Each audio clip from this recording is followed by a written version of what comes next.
once it's up and running, the team keep it running smoothly and you're just kind of steering it and putting the right people in the right place for the right job. Why do you think that high-ticket dropshipping, this business model specifically, lends itself perfectly to become a side hustle for somebody? Well, there are several reasons why I think it makes a great side hustle.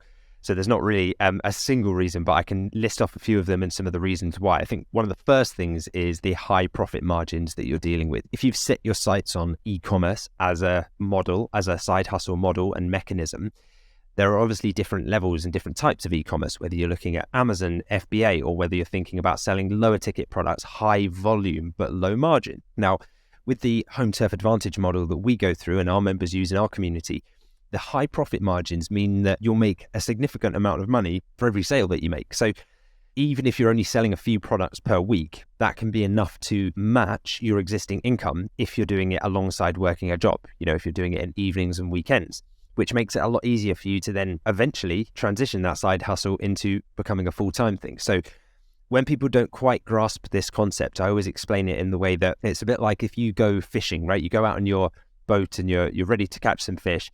You could either spend all day trying to catch your dinner by catching these tiny little fish, one by one with your net and scooping them up. And then you've got hundreds and hundreds of fish that you needed to catch. That's the equivalent of low ticket, high volume orders. Each one is not really that beneficial to you in the long run.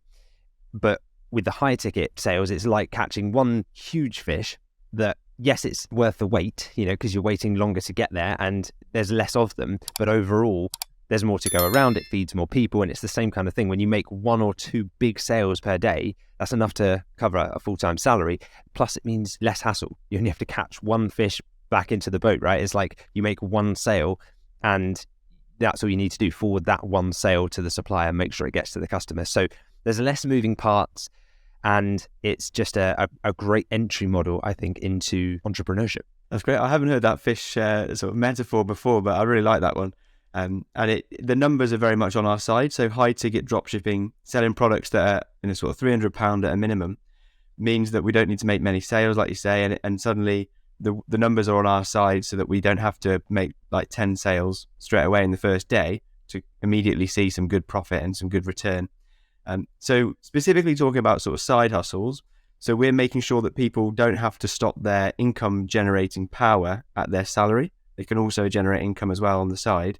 But I guess added to that is that people need to then work out how they can run this business alongside a job as well. So does high ticket dropshipping have any advantages around sort of passive income streams? Is it possible to automate it? Yeah, it definitely is possible to automate it eventually. I think you've got to be careful in the sense of going into this believing that it's going to be fully passive from the beginning. I don't believe that there are many ways in which you can just make purely passive income without doing any upfront work, right? If someone's telling you can, they're probably selling you the dream. So it is semi-passive, and it can become more and more passive the stronger the foundations that you build. So if you put the right systems in place and the right processes in place from the outset, it means that you can set it up in a way that you just operate this machine. It's kind of like you've built this well-oiled machine. Everything's running smoothly. All the cogs are turning. The parts are moving. Of course, there are occasional times where you're going to need to check up on the machine and do a bit of maintenance on it, right? That's like running a business. So it's not fully passive. But if you can bring in your VA, so in the machine example, it's like bringing in skilled mechanics for different parts of it, specialists who can help maintain the machine. As the founder, your job is to just look over the whole thing and just make sure that all the parts are moving correctly and keep it running whilst you focus on the destination. Where's it driving to? Where's it going? And rather than getting so involved in the detail, now, of course, when you first begin, you have to do that. That's part of the fun of building one of these businesses. But it's the same as you build the business. It's like once it's up and running, the team keep it running smoothly and you're just kind of steering it and putting the right people in the right place for the right job. Brilliant. I suppose with business compared to your full-time job, you don't need to swap your time for money. So like you say, you front load the work. Once you've got the processes in place, you've got VAs to handle the processes that you've set up. You can then be at work or wherever else you need to be, and your business can be generating income for you. So if you're at work, I guess a barrier that people might have is actually getting up and running and starting a business, as well as also having their job 9 to 5 full time.